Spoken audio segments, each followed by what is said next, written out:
안녕하세요. 잡학사전 진행의 박준현입니다. 오늘은 특집 방송으로 함께하겠습니다. 우리가 살아가는 일상은 어느새 빠른 변화의 한가운데에 놓여 있는데요.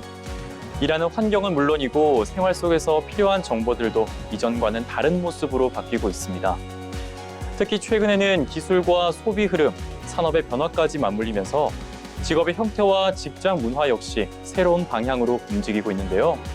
이런 흐름 속에서 무엇을 알고 준비하느냐가 점점 더 중요해지고 있습니다.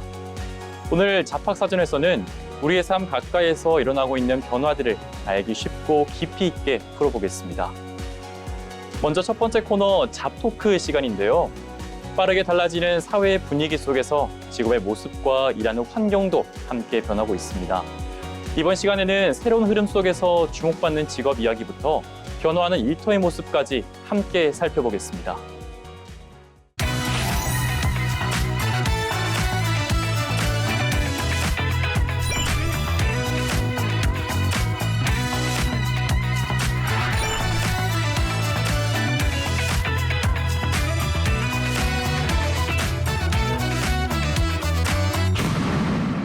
변화하는 사회 속에서 일의 미래를 짚어보는 잡토크 시간입니다. 요즘 사무실 풍경이 참 많이 변했는데요.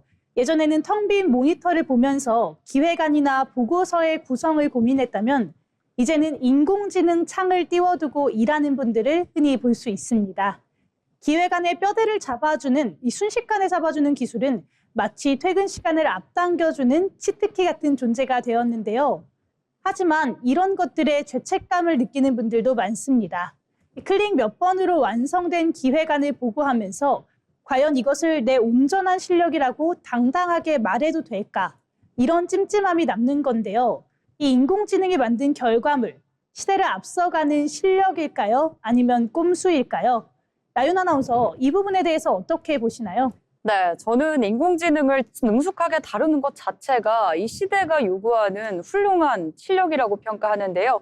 네, 과거 주판을 쓰던 시절에 엑셀의 등장은 반칙처럼 보였을지 모릅니다. 과거 주판을 쓰던 시절에 이 엑셀, 하지만 지금은 엑셀을 쓴다고 꼼수라고 비난하기보다는 내 일을 빠르고 정확하게 해내기 위한 필수 도구로 사람들이 바라보고 있죠. 인공지능도 마찬가지입니다. 내가 원하는 답을 끌어내기 위해서 정확한 맥락을 짚어주는 안목, 그리고 방대한 정보 속에서 우리 회사에 쓸모있는 알맹이를 골라내는 그 분별력은 하루아침에 쌓이지 않습니다. 기술을 자유롭게 부리면서 효율을 높이는 것은 저는 존중받아야 될 역량이다, 이렇게 평가를 합니다. 또 이렇게 엑셀의 도입이랑 비교를 해주시니까 더 와닿는 것 같습니다. 이 답을 솎아내는 안목 자체를 길러야 한다. 이것을 실력으로 인정을 해야 한다라는 말에는 굉장히 공감을 하는데요. 하지만 내가 직접 고민하고 쓴 글이 아니라는 점에서 묘하게 허무함이 들 때도 있거든요. 예빈 아나운서, 이 부분에 대해서 어떻게 생각하시나요? 네, 저는 직장인들이 지금 느끼는 이 허무함이 굉장히 중요한 경고음이라고 생각이 듭니다. 물론 물리적으로 시간을 줄여주는 훌륭한 도구라는 점은 저도 동의를 합니다. 다만 기획안을 쓰는 행위는 사실 좋게 포장만 하는 그런 작업은 아니잖아요. 그 안에는 프로젝트의 존재 이유와 또 현실적인 제약을 돌파할 만한 치열한 논리가 담겨야 합니다. 다만 인공지능이 5초 안에 만들어준 그 문장에는 이런 과정이 빠져 있습니다. 그러다 보니 회의실에서는 왜 이 방향을 선택했느냐의 질문을 받았을 때 제대로 방어를 하지 못하는 경우가 생기는데요. 이렇게 기획에 뼈대를 세우고 사고하고 또 이 과정을 기계에 자주 의존하다 보면 결국 문제를 해결하는 진짜 작업적 사고력은 퇴화할 수밖에 없다고 생각합니다. 네, 이 사고를 하는 것을 기계에 의존한다. 이 부분이 굉장히 맞는 말인 것 같은데 실무자들의 고민이 빠진 빈 결과물이 될 수 있다. 이 말에는 저도 굉장히 동의를 합니다. 그렇다면 당장 직원의 성과를 평가해야 되는 회사의 입장은 또 어떻게 봐야 할까요? 며칠 동안 밤을 새운 직원과 인공지능의 도움으로 2시간 만에 답을 낸 직원. 나윤 아나운서, 이렇게 봤을 때 회사는 누구에게 더 높은 고과를 줘야 할까요? 네, 조직의 목적은 결국 이윤 창출입니다. 사실 개인의 땀방울도 물론 중요하죠. 근데 효율을 무시할 수가 없습니다. 2시간 만에 결과물을 내고 남은 시간 동안 동료를 돕거나 다른 성과를 내는 직원이 있다면 회사는 그 압도적인 효율에 높은 점수를 줄 수밖에 없다라고 생각합니다. 다만 평가 기준표는 달라져야 되겠죠. 문서 서식의 깔끔함이 아니라 보편적인 초안 위에 우리 회사의 특수한 상황을 어떻게 전략적으로 녹여냈느냐, 이게 정말 중요할 것 같은데요. 나아가 그 계획을 현실로 만들어낼 실행 능력을 검증해야 하는 것 같습니다. 영리하게 아낀 시간으로 조직에 어떤 새로운 가치를 더했는가가 핵심 지표가 되어야 되지 않나 싶습니다. 네, 저도 평가 잣대가 달라져야 한다는 말에는 저도 동의를 합니다. 매끄러운 서류 작업이 모두에게 쉬워진 만큼 기계가 흉내낼 수 없는 사람만의 고유한 가치가 더 귀해질 것 같은데요. 인공지능은 그럴싸한 정답은 조합을 할 수 있지만 돌파구를 직관적으로 찾는다거나 감정적인 이해관계를 부드럽게 조율을 하지는 못합니다. 따라서 완벽한 문서 자체에 점수를 주기보다는 그 뒤에 숨어있는 직원의 통찰력을 해봐야 할 것 같은데요. 특히 예상치 못한 위기에서 어떤 융통성을 발휘하는지 지켜보는 그런 밀도 높은 평가가 중요해질 것 같습니다. 네, 이렇게 두 분의 말씀을 좀 듣고 나니까 인공지능이 일의 본질이 무엇인지에 대해서 다시 묻고 있는 것이 아닌가 이런 생각이 드는데요. 이 기술이라는 것은 타이핑의 수고로움을 줄여주었지만 머리를 비우고 편하게 일해라 이런 뜻은 절대 아닐 것 같습니다. 이 기계가 대신할 수 없는 치열한 고민에 소중한 시간을 더 쏟아라 이런 의미겠죠. 이 도구가 발전을 해도 최종 방향을 결정하고 책임을 지는 것은 사람의 몫이니까요. 이런 인공지능들을 잘 활용해서 잘 정리한 문장들 사이사이에 이런 사람만이 불어넣을 수 있는 실무자의 고민과 또 사고방식을 채워 넣는 일, 그것이 변화 속에서 우리가 증명해야 할 진짜 실력이 아닌가 싶습니다. 이 AI가 써준 기획안은 나의 실력일까 꼼수일까? 이 주제로 오늘 잡토크 함께 나눠봤습니다.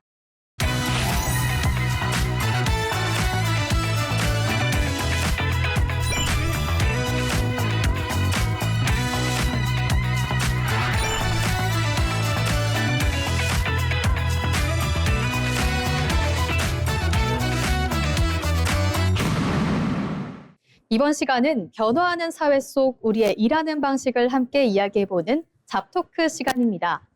오늘 잡토크 시간에는 AI가 사람의 일을 대신하면 기업이 세금을 더 내야 할까라는 주제로 이야기 나눠보겠습니다.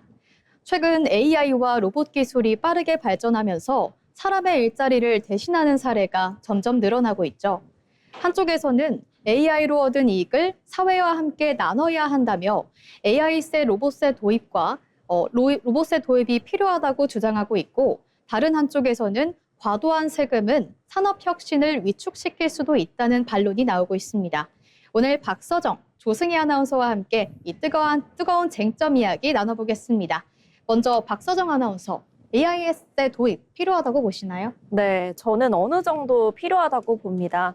이 AI와 로봇이 생산성을 높이는 것은 사실이지만 그 과정에서 일자리를 잃는 사람들도 분명 존재하거든요. 이 기업이 AI를 통해 큰 이익을 얻었다면 그 일부를 실직자 재교육이나 사회 안전망에 활용하는 것은 꼭 필요하다고 생각하는데요.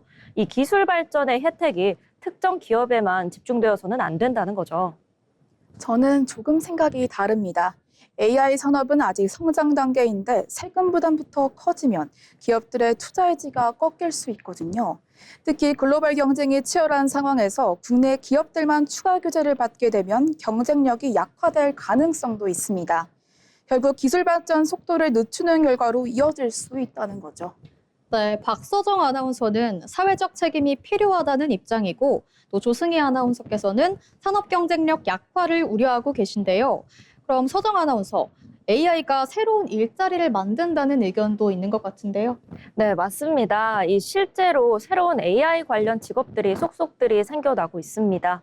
하지만 기존 일자리가 사라지는 속도가 더 빠를 수도 있다는 우려가 나오고 있는데요.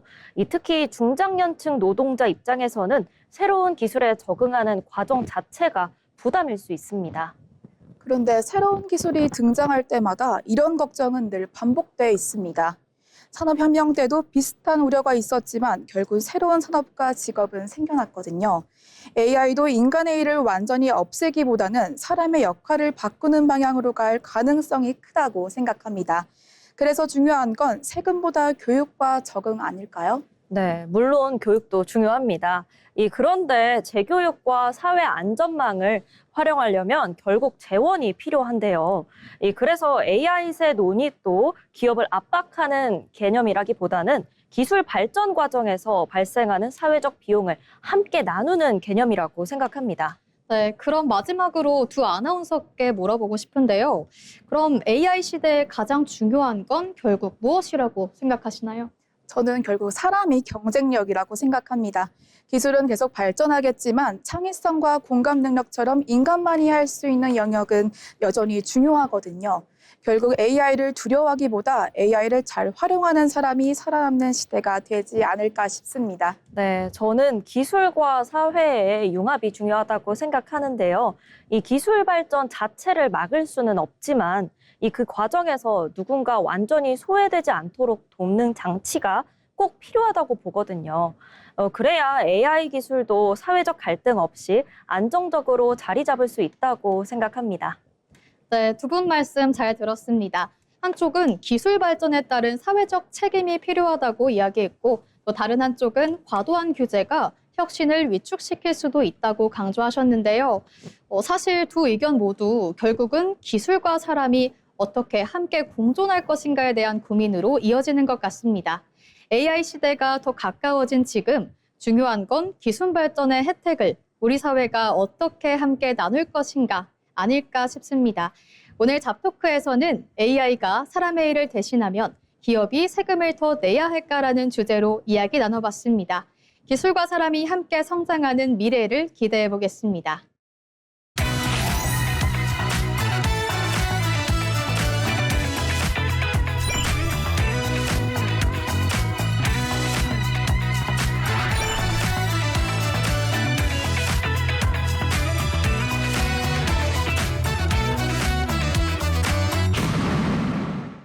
이번 시간은 변화하는 사회 속에서 우리의 일하는 방식을 다시 들여다보는 시간, 잡토크 시간입니다.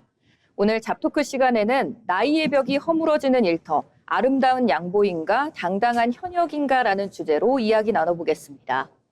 최근 우리 사회는 정년이라는 개념이 점차 희미해지면서 언제까지 일할 것인가를 두고 화두가 되고 있죠.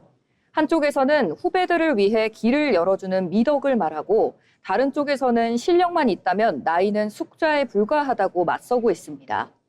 오늘 김나령, 정가은 아나운서와 함께 이 뜨거운 쟁점을 다뤄보겠습니다. 먼저 나령 아나운서, 베테랑 선배님들의 일터에 계속 남는 문화 혹시 어떻게 보고 계신가요? 네, 저는 선배님들의 연륜과 열정은 충분히 존경하지만 조직의 건강한 순환을 위해서는 적절한 시기에 아름다운 양보를 해주시는 것도 필요하다고 봅니다. 새로운 세대가 유입되어야 조직의 새로운 아이디어가 샘솟고 활력이 돌거든요. 선배님들이 자리를 든든히 지켜주시는 것도 좋지만 때로는 후배들이 성장할 수 있는 공간을 마련해주는 것이 조직 전체를 위한 큰 결단이 될 수가 있습니다. 나령 아나운서의 말씀은 일종의 세대교체론을 말씀하시는 것 같은데요. 저는 조금 다르게 생각합니다. 일할 의지와 실력이 충분한 분들에게 단지 나이 때문에 물러나라고 하는 건 사회적 자산 낭비가 아닐까 하는 생각인데요. 지금은 경험이 곧 경쟁력인 시대입니다. 나이라는 기준표를 지우고 오직 현재의 실력만으로 평가받는다면 70대도 당당한 현역으로 남는 것이 진정한 공정이라고 생각합니다. 네, 지금 이렇게 보면 나령 아나운서는 조직의 활력을 위해 세대 간의 교체가 필요하다는 입장이시고 가은 아나운서는 나이보다 전문성이 우선이라는 입장이시네요. 그럼 나령 아나운서, 실력이 뛰어난 선배라도 조직을 위해 자리를 비워줘야 한다는 말씀이실까요? 네, 비워주기보다는 역할의 전환이 필요하다는 의미입니다. 한정된 자리에서 선배님들이 계속 계시면 아래에서 올라오는 후배들은 성취감을 느끼기 어렵고 또 채용의 문도 좁아질 수밖에 없거든요. 조직이라는 생태계가 원활하게 돌아가려면 위에서 길을 열어주고 또 아래에서는 밀어 올리는 선순환이 이루어져야 합니다. 그것이 조직의 미래를 위한 선배들의 큰 가르침이 아닐까 싶습니다. 하지만 실력 있는 인재들이 나이 때문에 현장을 떠나는 건 회사 입장에서도 큰 타격이 아닐까 싶은데요. 요즘은 나이 차이를 넘어 20대와 70대가 팀워크를 발휘하는 모습도 많이 보이고 있습니다. 윗세대가 가진 깊이 있는 노하우와 아랫세대의 속도감이 만나면 꽤 많은 시너지가 나고 있거든요. 누가 나가야 누군가 들어온다라는 생각보다는 어떻게 함께 더 큰 파이를 만들 것인가 하는 생각이 더 생산적이지 않을까요? 네, 그 취지는 이해하지만 현실적으로 승진이나 채용 기회는 정해져 있습니다. 선배들이 그 자리를 유지할 때 후배들이 느끼는 현실적인 벽을 외면해서는 안 됩니다. 네, 자, 그럼 가장 민감한 보상 문제로 한번 넘어가 보겠습니다. 나이와 상관없이 계속 일을 한다면 월급은 어떻게 해야 할까요? 저는 철저히 기여도에 따라야 한다고 봅니다. 나이가 많다고 더 받는 것도, 반대로 나이가 많다고 월급이 깎이는 것도 지양해야겠죠. 지금 내놓는 성과만큼 대우받는 시스템이 정착된다면 후배들도 실력 있는 선배가 남는 것에 대해 충분히 납득할 만할 것 같습니다. 그것이 진정한 현역의 자세이기도 하고요. 하지만 일처에는 수치로 보이지 않는 가치들도 있습니다. 나이가 들면서 체력은 조금 떨어질 수 있어도 조직을 아우르고 갈등을 중재하는 선배님들의 역할은 분명히 존재합니다. 그런데 오로지 지금 당장의 성과로만 줄을 세우면 평생 헌신한 선배님들에게 너무 가혹한 잣대가 될 수 있습니다. 저는 차라리 명예로운 퇴직과 함께 제2의 인생을 설계할 수 있도록 돕는 유연한 제도가 더 따뜻한 해법이라고 생각합니다. 그렇지만 오히려 일하고 싶은 분들에게 일할 기회를 더 보장해드리는 게 가장 따뜻한 배려 아닐까요? 낮은 임금을 감수하더라도 내 능력을 계속 쓰이길 바라는 분들이 아직 우리 사회에는 많습니다. 그분들에게 당당하게 생존할 기회를 드리는 것이 우리 미래 사회의 모습이어야 할 것 같습니다. 네, 두 분의 말씀을 들어보니 정답이 없는 참 어려운 숙제라는 생각이 듭니다. 한쪽은 조직의 역동성을 위해 선배님들의 아름다운 양보가 필요하다고 하시고, 다른 한쪽은 나이에 구애받지 않는 당당한 실력 생존이 시대의 흐름이라고 강조하셨네요. 사실 두 분의 주장은 공통된 지향점이 있습니다. 바로 존중이죠. 선배들이 무조건 자리를 고수하는 것이 아니라 자신의 경험을 후배들에게 나누며 조직의 성장을 돕는 것. 그리고 후배들은 선배들의 연륜을 낡은 것이 아니라 소중한 자산으로 예우하는 마음입니다.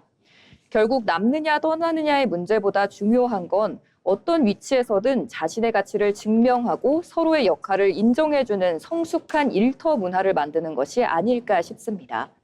오늘 잡토크에서는 아름다운 양보인가 당당한 현역인가라는 주제로 이야기 나눠봤습니다. 나이의 숫자가 아닌 각자의 열정이 빛나는 일터를 기대해 보겠습니다.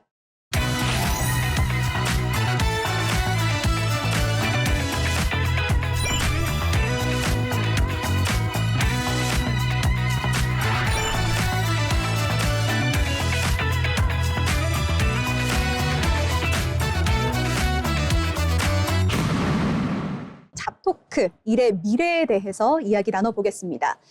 이번 시간은 변화하는 사회 속에서 일의 미래를 짚어보는 시간인데요. 과거에는 며칠이 걸리던 기획안 작성이나 데이터 분석이 이제는 AI 덕분에 단 몇 분 만에 끝나기도 하죠. 따라서 보상의 기준에 대한 화두도 떠오르고 있습니다. AI를 활용해 업무 효율을 비약적으로 높였다면 이를 개인의 실력으로 인정해서 성과급을 줘야 한다, 아니다, 이렇게 의견이 갈리는 건데요. 오늘 잡토크에서는 AI 시대의 성과급, 개인의 능력인가, 도구의 성과인가 라는 주제로 이야기 나눠보겠습니다. 승연 아나운서, 이 논란의 핵심은 어디에 있다고 생각하시나요? 네, 저는 일단 능력에 대한 정의가 바뀌고 있다라고 보고 있는데요. 예전에는 엑셀 함수를 외우고 수식을 직접 짜는 게 실력이었다면 이제는 AI에게 어떤 질문을 던져서 최선의 결과값을 뽑아내느냐, 즉 프롬프트 능력이 핵심이라고 생각합니다. 결과적으로 회사의 이익을 가져다 준 것은 직원이고 AI는 그 직원이 선택하고 다룬 도구일 뿐입니다. 계산기를 잘 쓴다고 해서 수학자의 능력을 폄하하지 않듯 AI를 활용해 압도적인 퍼포먼스를 냈다면 당연히 그에 합당한 성과금이나 보상이 뒤따라야 한다고 생각합니다. 네, AI를 다루는 이 프롬프트 역량, 이것 또한 또 핵심 가치, 핵심 능력이라고도 설명을 해주셨는데요. 이 도구가 좋아진 만큼 그것을 이용하는 사람의 가치도 덩달아 높아진다는 얘기인데, 하지만 기업 입장에서는 좀 달라질 수가 있습니다. 누구나 쓸 수 있는 도구라면 그것이 과연 그 사람만의 독보적인 실력인가 하는 의문이 생길 수 있다는 건데요. 주영 아나운서는 어떻게 생각하시나요? 저는 승현 아나운서의 의견도 일리가 있지만 보상체계라는 관점에서 보면 위험한 지점이 있다고 생각합니다. 우리가 성과급을 주는 이유는 그 사람이 가진 대체 불가능한 전문성 때문인데 AI가 만든 결과물을 개인의 온전한 성과로 인정하기 시작하면 보상의 기준이 무너지지 않을까요? 만약 똑같은 AI 툴을 썼을 때 누구나 비슷한 결과물을 낼 수 있다면 그것은 개인의 능력이 아니라 기술의 평준화라고 봐야 합니다. 오히려 회사 입장에서는 비용 절감의 근거로 삼을 가능성이 큰데요. 기술이 만든 부가가치를 개인이 독점하는 것은 무리가 있다는 거죠. 네, 기술로 인해서 업무의 희소성이 낮아졌으니 이 보상의 정당성도 검토해야 한다. 이렇게 날카로운 또 지적을 해주셨는데, 그럼 승현 아나운서, AI와 공존하는 시대지 않습니까? 그럼 이러한 시대에서 우리가 지향해야 할 보상의 기준은 뭐라고 생각하시나요? 네, 저는 이제 성과를 시간이 아닌 가치로 측정해야 한다라고 생각하는데요. 과거에는 10시간 노력한 흔적에 점수를 줬다면 이제는 AI를 써서 10분 만에 끝냈더라도 그 결과물이 어떤 파급력을 가지느냐 이런 걸 봐야 하는데요. 도구의 성과라고 치부하며 보상을 아끼기만 한다면 직원들은 굳이 AI를 공부해서 효율을 높이려고 하지 않겠죠. 오히려 직원이 AI를 활용해 창출한 여유 시간을 어떻게 회사의 창의적인 전략에 재투자하게 만들지 그렇게 고민하는 것이 필요하다고 생각합니다. 네, 효율을 높인 이 시도 자체에 보상을 또 줘야 한다. 그게 또 선순환으로 이어진다라고 말씀을 해주셨는데요. 주영 아나운서는 어떻게 생각하시나요? 기술 활용을 장려하는 것은 동의하지만 결국 판단하는 능력이 관건이 될 것 같습니다. AI가 쏟아낸 수많은 결과물 중 어떤 것이 정답이고 최종 책임을 지는 건 결국 인간일 텐데요. 따라서 무조건적인 성과급보다는 도구를 활용해 가치를 증명하는 기준이 꼭 필요하다고 생각합니다.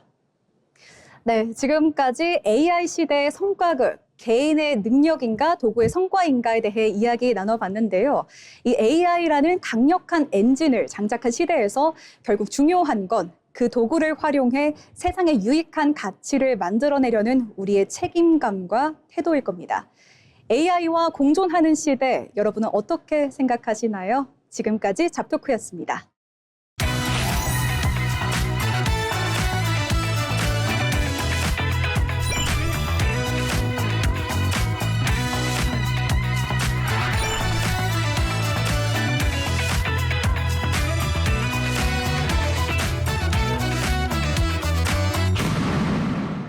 요즘 이런 생각 한 번쯤 해보셨을 것 같습니다. 아, 나 진짜 이제 어른이구나. 예전에는요, 어른이 된다는 게 나이를 먹고 또 직장을 가지면 자동으로 되는 거라고 생각했었거든요. 그런데 막상 일을 시작하고 보니까요, 어른이라는 건 어느 순간 갑자기 되는 게 아니라 하루하루 일상 속에서 조금씩 체감되는 거더라고요. 그래서 오늘 잡토크에서는요, 조금은 현실적이면서도 공감되는 이야기, 일하면서 나 어른 됐다 느끼는 순간 함께 이야기 나눠보도록 하겠습니다. 네, 저는 딱 한순간이 먼저 떠오르는데요. 바로 회사에서 실수했을 때입니다. 예전에는요, 학교 다닐 때는 실수하면 선생님이 정리해주고 어떻게든 누군가가 마무리해줬잖아요. 하지만 근데 회사에서는 그게 없더라고요. 제가 실수를 하면 그걸 수습하는 것도 제 몫이고요.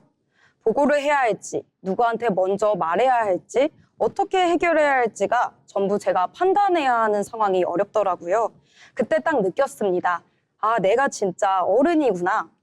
특히 더 크게 느꼈던 건 단순히 죄송합니다로 끝나는 게 아니라 해결책까지 같이 가져가야 한다는 거잖아요. 네, 이 부분 진짜 많이 공감이 갑니다. 그럼 예지 아나운서는 혹시 어른이 됐다 이렇게 느낀 적 있으신가요? 네, 저는 감정이랑 관련된 순간이었는데요. 예전에는요, 기분이 안 좋으면 그냥 티가 났었거든요. 표정으로도 나오고 말투에도 나오고. 근데 일을 하다 보니까 그게 아니더라고요. 속으로는 이건 좀 아닌데, 이건 내가 납득이 안 되는데 싶은 상황이 있어도 그걸 그대로 표현할 수가 없는 거예요. 상황을 한번 보고 상대를 또 한번 보고 지금 이 타이밍에 이 말까지 해도 되는지가 거기까지 한 번 더 생각하게 되더라고요. 아, 나 이제 감정대로만 살 수 있는 나이는 아니구나. 이걸 처음 느꼈던 것 같아요. 그때는 좀 서운하기도 했는데 지금 생각해보면 그게 사회생활이라는 걸 배우는 과정이었던 것 같습니다. 네, 이 부분은 진짜 많은 분들이 공감을 하실 것 같은데요. 진짜 감정을 그대로 표현하는 것이 아니라 진짜 조절해서 이야기를 꺼내는 것. 그게 진짜 어른이 되는 과정인 것 같습니다. 네, 맞습니다. 그리고 저는 또 하나가 더 있는데요. 조금 현실적인 이야기입니다.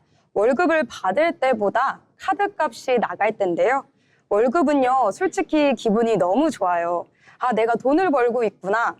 근데 카드값이 빠져나가는 순간, 그때 처음으로 돈의 흐름이 제 눈에 보이기 시작하더라고요. 그때 내가 번 돈이 어디로 쓰이는지, 내 소비 습관은 어떻게 되는지, 그걸 체감하는 순간, 아, 나 이제 진짜 책임지는 어른이 됐다라고 느꼈습니다. 네, 맞습니다. 저도 비슷하게 느낀 게 있는데요. 예전에는 돈을 쓰는 게 그냥 소비였는데 지금은요, 이걸 지금 사는 게 맞을까? 다음 달까지는 괜찮을까? 이런 생각을 한 번 더 하게 되거든요. 그 고민 자체가 좀 달라진 느낌이에요. 그냥 쓰는 게 아니라 계산하고 판단하는 순간이 늘어나면서 나 이제 진짜 내 삶을 책임지고 있구나. 이걸 느끼게 되는 것 같습니다. 네, 이야기를 듣다 보니까 어른이 된다는 게 뭔가 거창한 일이 아니라 일상 속에서 작게 자주자주 느껴지는 것 같습니다. 맞습니다. 그리고 또 저는 하기 싫은 걸 할 때도 어른이 됐다고 느껴지는데요. 예전에는 하기 싫으면 안 했습니다. 근데 지금은 하기 싫어도 해야 되는 일이 더 많잖아요. 그걸 미루지 않고 그냥 해내는 순간에 나 이제 책임감이 생겼구나를 느꼈던 것 같습니다. 네, 저도 공감하는 부분인데요. 특히 출근할 때 솔직히 가끔 정말 가기 싫은 날 있잖아요. 근데도 일어나서 준비하고 나가고 그 하루를 또 버텨내고 그게 반복되다 보면 나를 스스로 끌고 가는 사람이 됐구나 이 생각이 드는 것 같아요. 네, 이렇게 오늘 다인 아나운서와 예지 아나운서와 함께 이야기를 쭉 나눠보니까요. 어른이 된다는 건 완벽해지는 게 아니라 실수했을 때 책임지는 순간, 그리고 감정을 조절하는 순간, 현실을 받아들이는 순간, 하기 싫어도 해내는 순간, 네, 이런 작은 장면들 속에서 조금씩 만들어지는 것 같습니다. 혹시 지금 나 아직 어른 아닌 것 같은데 이렇게 느끼고 계신 분들 있으시다면요. 오늘 저희가 나눈 이야기처럼 그 고민을 하고 있다는 것 자체가 이미 어른이 되어가고 있다는 과정일지도 모르겠습니다.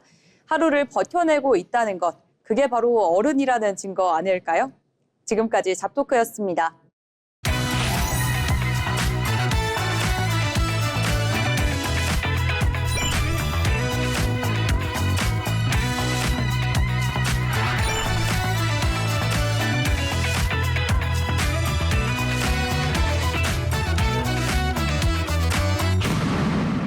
변화하는 사회 속에서 일의 미래를 짚어보는 잡토크 시간입니다.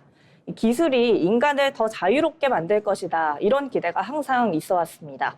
하지만 AI가 확산되면서 업무 속도는 빨라졌지만 오히려 이 요구되는 기준도 함께 올라가고 있어서 근무 시간이 늘고 있다. 이런 의견도 있는데요.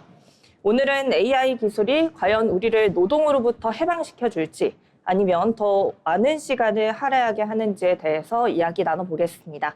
먼저 승연 아나운서 어떻게 생각하시나요? 네, 제가 여러 직군에서의 반응을 조사해봤습니다. 그 조사 결과들을 살펴보니까요.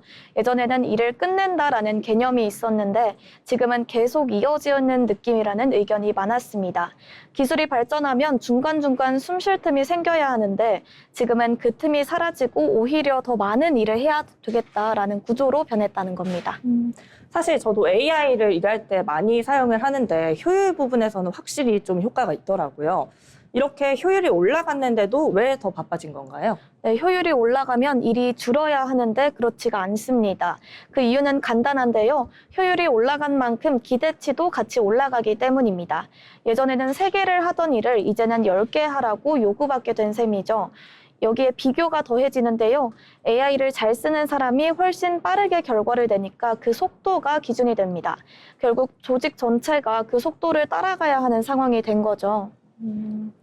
네, 이렇게 겉으로 보이는 일의 양 자체가 많아졌다라는 게 하나의 부담 요소가 된 것 같습니다. 이런 일의 양이 많아진 것 외에도 또 다른 부담도 있을 것 같은데요. 도아 아나운서 어떤가요? 네, 맞습니다. AI를 계속해서 학습을 해야 하는데요. 새로운 툴, 새로운 모델, 그리고 새로운 방식, 이게 다 일 이외의 시간에 이루어지는 경우가 많습니다. 겉으로는 효율이 올라갔지만 실제로는 보이지 않는 노동이 늘어난 셈이죠. 예전에는 업무 시간이 끝나면 끝이었는데 지금은 계속해서 업데이트로 따라가야 하는 거죠. 그럼 기업 입장에서 보면 어떨까요? 네, 기업 같은 경우에는 선택지가 많지 않습니다. 경쟁사가 속도를 내면 같이 따라갈 수밖에 없는데요. 특히 AI 분야는 먼저 하는 사람이 우위를 점하는 시장입니다.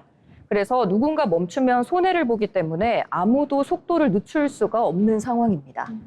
네, 이런 변화가 사람들이 일을 대하는 방식이나 일을 가지고 있는 의미에도 좀 변화를 줄 것 같은데요. 네, 영향이 있을 거란 예측이 많은데요.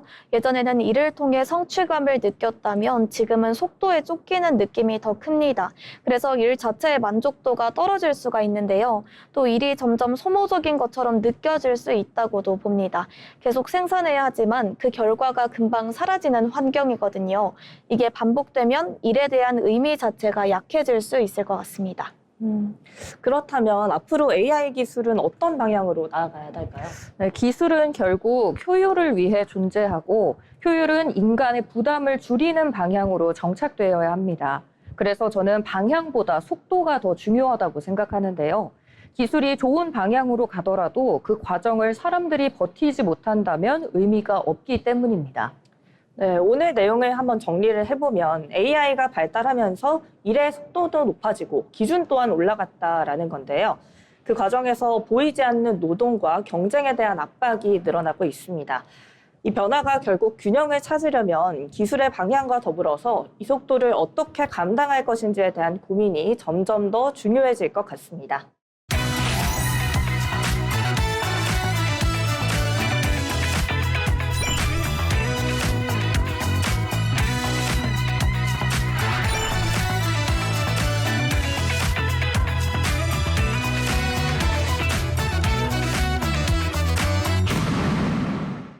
네, 이어서 알쓸정 시간인데요.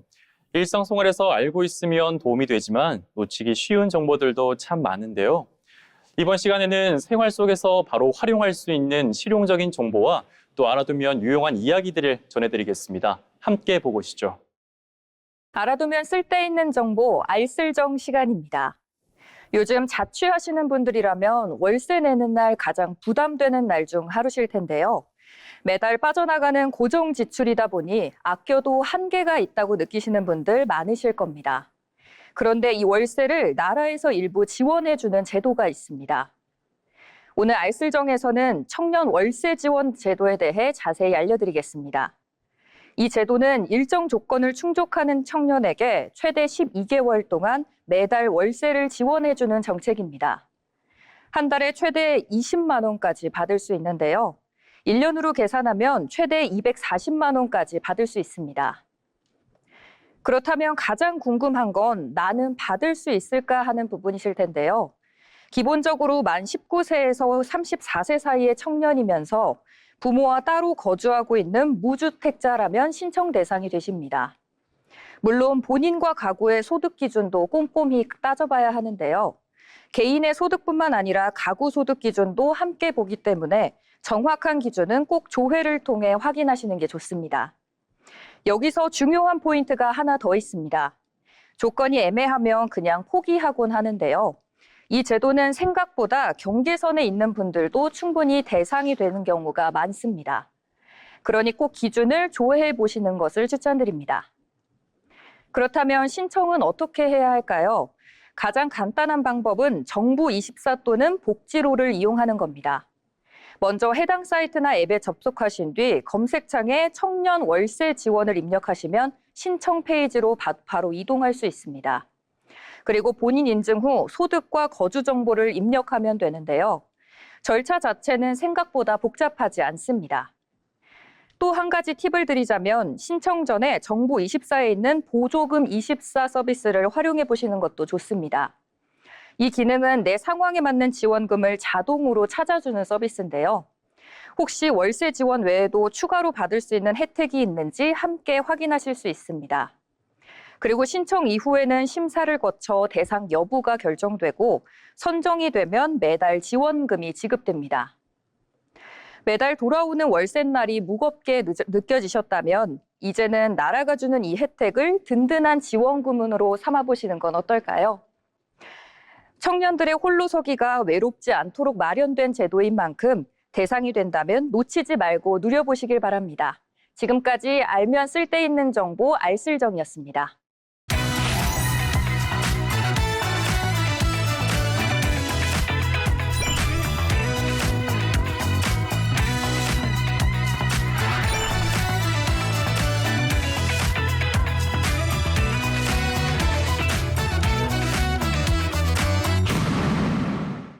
알아두면 쓸데있는 정보를 전해드리는 알쓸정 시간입니다.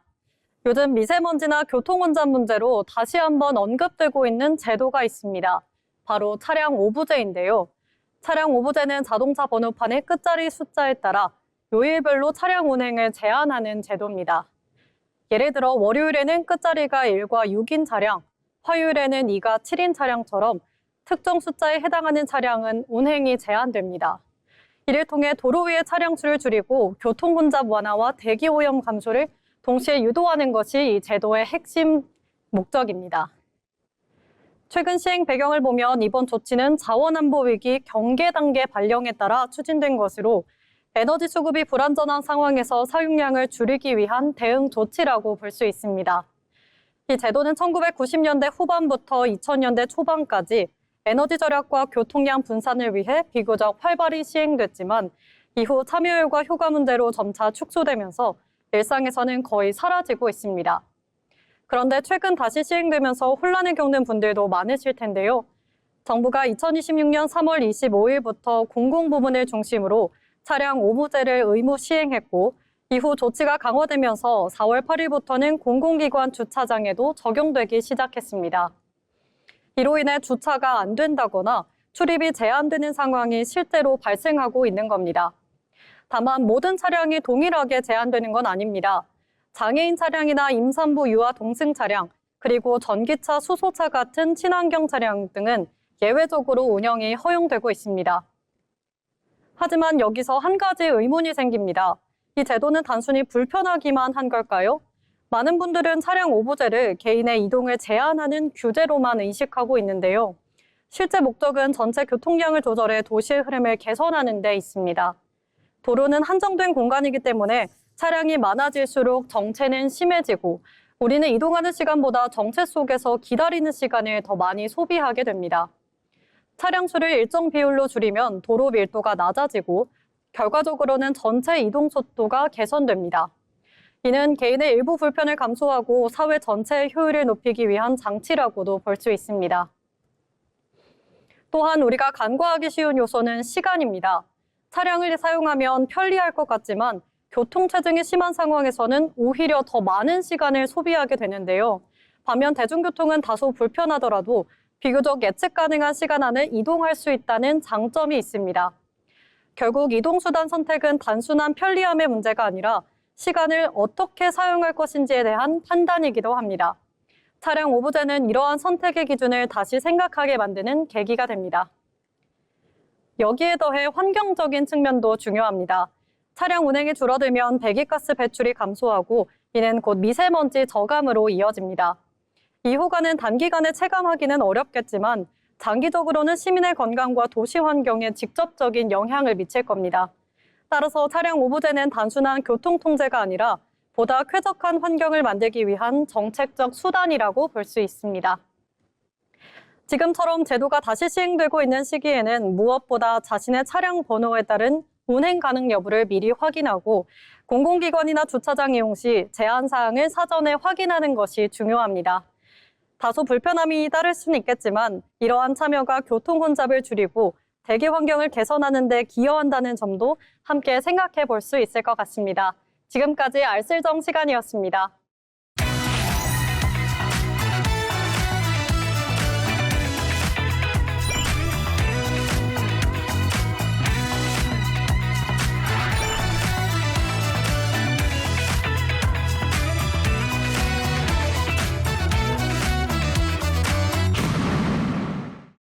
네, 알아두면 쓸데있는 정보 알쓸정 시간입니다. 3년 동안 저축을 하면 정부가 돈을 더 얹어준다고 하는데요. 청년들의 자산 형성을 돕기 위한 새 정책 금융 상품 청년 미래 적금이 오는 6월 출시를 앞두고 있습니다. 기존 청년 도약 계좌보다 가입 기간은 더 짧아지고 또 정부 지원은 강화된 것이 특징인데요. 오늘은 청년 미래 적금의 핵심 내용과 꼭 알아야 할 주의사항까지 함께 살펴보겠습니다. 네, 최근 청년층은 높은 물가, 월세, 그리고 대출이자 부담으로 저축 여력이 점점 줄어들고 있다는 이야기가 많습니다. 특히 기존 청년 도약 계좌는 5년이라는 긴 가입 기간 때문에 중도 해지가 많다는 지적이 있었는데요. 정부는 이런 현실을 반영해 가입 기간은 3년으로 줄이고 또 정부 지원은 강화한 새 청년 자산 형성 상품을 내놓게 됐습니다. 이 청년 미래 적금은 매달 최대 50만 원씩 자유롭게 납입이 가능하며 3년 만기 자유적립식 상품입니다. 네, 가장 큰 특징은 정부 기여금 지원입니다. 가입자가 매달 납입한 금액에 맞춰 정부가 추가 지원금을 지급하는 구조인데요. 일반형은 납입액의 6%, 우대형은 최대 12%까지 정부 기여금이 지원됩니다. 또 적금 이자에 대한 이자 소득세도 면제가 됩니다. 반면 총급여 6천만 원이 초과되거나 7,500만 원 이하 가입자는 정부 기여금 없이 비과세 혜택만 받을 수 있습니다. 우대형은 조건이 조금 더 까다롭습니다. 총급여 3,600만 원 이하 중소기업 재직자나 연매출 1억 원 이하 소상공인 등이 대상인데요. 특히 우대형 가입자는 만기 전까지 총 29개월 이상 중소기업 재직 조건을 충족해야 전체 우대 혜택을 받을 수 있습니다. 네, 가입 대상은 만 19세부터 34세 이하 청년입니다. 다만 병역 이행 기간은 최대 6년까지 나이 계산에서 제외되는데요. 소득 기준은 총급여 7,500만 원 이하, 종합소득 6,300만 원 이하이거나 연매출 3억 원 이하 소상공인이면서 가구 중위소득 200% 이하 조건을 동시에 충족해야 합니다. 또 가입 기간 중 34세를 초과하더라도 청년 미래 적금을 계속해서 유지할 수 있습니다. 청년 미래 적금은 은행 앱을 통한 비대면 방식으로 진행될 예정입니다.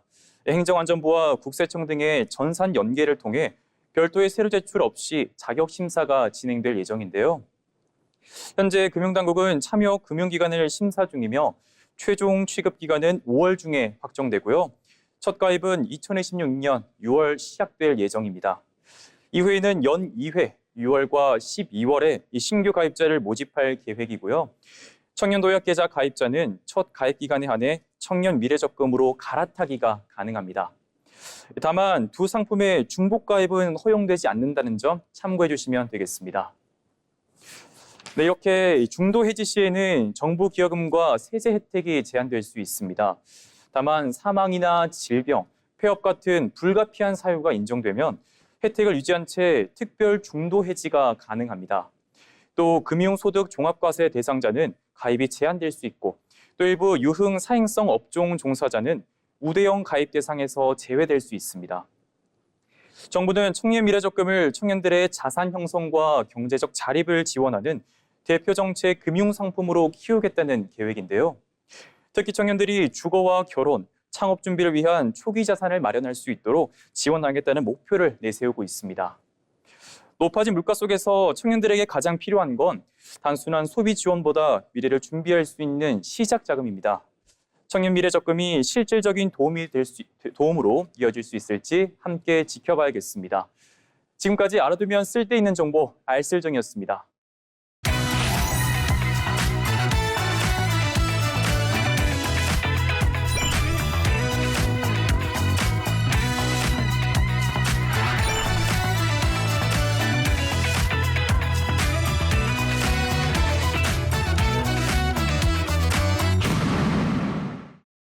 네, 알아두면 쓸데있는 정보 알쓸정 시간입니다. 요즘 취업 시장에서는 경력직 같은 신입을 원한다는 말 굉장히 많이 나오고 있는데요. 이를 위해서 경기도 일자리재단이 청년들에게 실제 산업 현장을 경험할 수 있는 청년 엔지니어 육성 사업을 시작했습니다. 여기서 단순 사무 보조를 넘어 실제 제조업 현장에서 직무를 경험할 수 있고요. 여기에 정규직 전환 가능성까지 연결될 수 있다는 장점이 있는데요. 그럼 오늘 알쓸정 시간에서는 과연 청년 엔지니어 인턴십이 어떤 사업인지 또 어떤 직무를 경험할 수 있는지 살펴보겠습니다. 먼저 이번 산업은 경기도 소재 기업에서 청년을 인턴으로 채용하고요. 여기에서 재단이 인건비 일부를 지원합니다. 또 청년은 실제 산업 현장을 실무 경험할 수 있도록 설계되어 있는데요. 특히 이번 인턴십은 직무 중심의 실무 경험에 맞춰 초점이 되어 있습니다. 따라서 참여 청년들은 전공과 적성에 맞는 기업에서 실제 엔지니어 직무를 맡게 됩니다. 그럼 참여 기업에는 어떤 기업이 있을까요? 이번 사업에서는 사막 콘텐서, 이화 다이아몬드 등 도내 우수 기업들이 참여하게 됩니다. 특히 제조업 분야 중 청년 선호도가 높은 기업 20개사를 선정했는데요. 특히 엔지니어 직무가 중심입니다. 예를 들어 생산기술과 품질 관리, 또 연구개발 같은 실제 산업 현장에서 필요한 직무들이 포함됩니다. 참여 대상은 경기도에 거주하는 19세부터 39세까지 참여가 가능합니다. 선발된 청년에게는 최대 3개월 동안의 인턴십이 제공되는데요.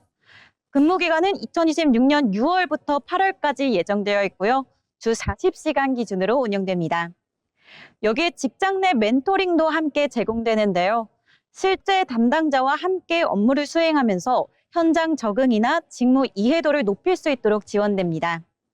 특히 여기에 국가 기술 자격 취득 시에는 1인당 최대 30만 원까지 지원된다는 점 기억하시면 좋을 것 같습니다. 신청은 오는 5월 22일부터 자바바 어플리케이션을 통해 온라인으로 신청 가능하고요. 사업 관련 세부 내용은 경기도 일자리재단 누리집과 함께 자바바 공고문에서 확인할 수 있습니다. 이번 사업은 청년들이 산업 현장을 직접 경험하면서 취업 경쟁력을 함께 키울 수 있는 기회가 될 것 같은데요. 취업 시장에서 실무 경험이 점점 더 중요해지고 있는 만큼 이번 인턴십 제도를 적극적으로 활용해 보셔도 좋을 것 같습니다. 지금까지 알쓸정이었습니다. 네, 오늘 준비한 잡학사전 특집은 여기까지입니다. 오늘은 변화하는 일과 생활의 흐름 속에서 우리가 어떤 방향을 바라봐야 하는지 함께 이야기 나눠봤는데요. 익숙한 하루 속에서도 세상은 끊임없이 달라지고 있고 그 변화를 먼저 이해하는 힘이 앞으로의 선택을 바꿀 수 있을 것입니다. 오늘 전해드린 내용들이 여러분의 일상과 미래를 준비하는 데 작은 도움이 되었기를 바라겠습니다. 저희는 다음 시간에도 더욱 흥미롭고 유익한 이야기로 찾아뵙겠습니다. 함께해 주신 여러분 고맙습니다.